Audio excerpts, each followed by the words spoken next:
এখন ভোর 5:30, এখনো সূর্যোদয় হয়নি। তাড়াতাড়ি করে রেডি হয়ে বেরিয়ে পড়লাম। আমি আর বাবা যাচ্ছি কলকাতা আরামের ডেন্টাল কলেজ। দাঁতের কিছু সমস্যার কারণে আমরা সেখানে চেক আপের জন্য যাচ্ছি। বনগাঁ থেকে শিয়ালদা যাওয়ার সবচেয়ে ভালো ব্যবস্থা হচ্ছে বাই ট্রেন। তো আমরা ট্রেনে করে শিয়ালদা স্টেশনে পৌঁছে গেছি। ওখান থেকে হাঁটা প্রায় 10 থেকে 12 মিনিটের রাস্তা। হাঁটতে হাঁটতে আমরা পৌঁছে গেলাম আর Ahmed dental college and hospital. এটা যেহেতু মেডিকেল কলেজ, তো এখনকার চিকিৎসা ব্যবস্থা ভীষণ উন্নত মানের চিকিৎসা ব্যবস্থা, সেই কারণে বিভৎস ভিড় হয়। এটা একটা সরকারি হসপিটাল, তো সেই কারণে 2 টাকা দিয়ে টিকিট কাটতে হয়। তোমরা চাইলে অনলাইনেও টিকিটটা কেটে নিতে পারো আগে থেকে। ওপিটিতে চেক আপের পর আমাকে টেস্ট করতে দেয় সিবিসিটি।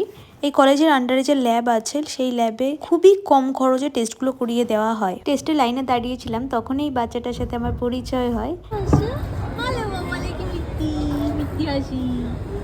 টেস্টের রিপোর্ট নিয়ে চলে আসি ডাক্তারকে দেখানোর জন্য। আমার কি হয়েছে, ডক্টর কি বললেন, সেটা নেক্সট পার্টে বলবো। ডাক্তার দেখি বেরিয়ে পড়লাম এসএসকেএম এর উদ্দেশ্যে বাসে করে।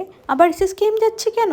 আরে বাবা, টেনশনের কোনো কারণ নেই। এসএসকেএম এর ডাক্তার দেখাতে যাচ্ছি না। আমার বোন একজন নার্সিং স্টুডেন্ট, ও এসএসকেএম এই পড়াশোনা করে, তো সেই কারণে ওর সাথে দেখা করতে যাচ্ছি। 4 বছরে প্রথমবার আমি ওর সাথে ওর হোস্টেলে দেখা করতে এলাম। এই যে আমার ডিয়ার সিস্টার, কিন্তু লজ্জা পেয়ে গেছে ক্যামেরা দেখে।